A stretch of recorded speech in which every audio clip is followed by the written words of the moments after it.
របៀប download Minecraft លើ iPhone បាទអញ្ចឹងដើម្បី download បានអ្នកចុចតាមខ្ញុំមកចូល app នេះមកបាទបន្ទាប់មកអ្នកចុចកន្លែងនេះឈ្មោះហ្នឹងណាបាទបន្ទាប់មកអ្នក search រកពាក្យថា Minecraft មកបាទហើយអ្នកនេះ download ដោយសារខ្ញុំបាន download ហើយអញ្ចឹងអ្នកគ្នាចុច download មកគឺបានហើយខ្ញុំបានដាក់ email នៅក្នុងក្រុម Telegram ហ្នឹងអ្នកគ្នា channel Telegram របស់ខ្ញុំហ្នឹងអ្នក join ហ្នឹងខ្ញុំដាក់នៅ description ហ្នឹង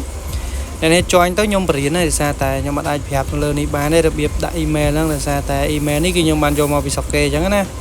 បើសិនខ្ញុំប្រាប់អ្នកគ្នាគឺ YouTube វា ban channel ខ្ញុំចោលអញ្ចឹងគឺខ្ញុំដាក់អត់បាន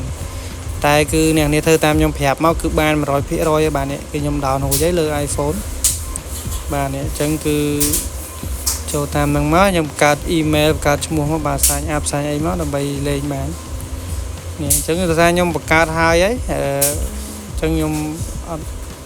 ទៅបង្កើតអីទៀតទេហើយបើសិនជាចង់បង្កើតចាំខ្ញុំប្រាប់ពីរបៀបបង្កើតនៅវីដេអូក្រោយទៀត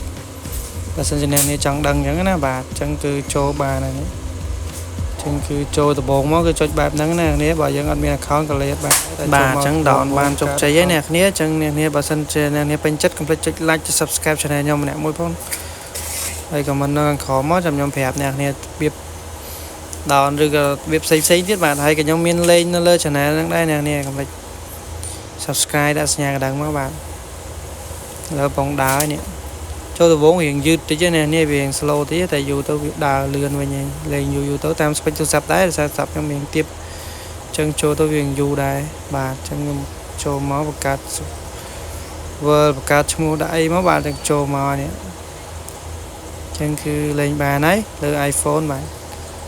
លើ Android គឺងាយស្រួលជាងនេះបាទតែក៏មានគេបរៀនដែរតែខ្ញុំប្រាប់លើ iPhone អញ្ចឹងណានេះបាទបាយបាយ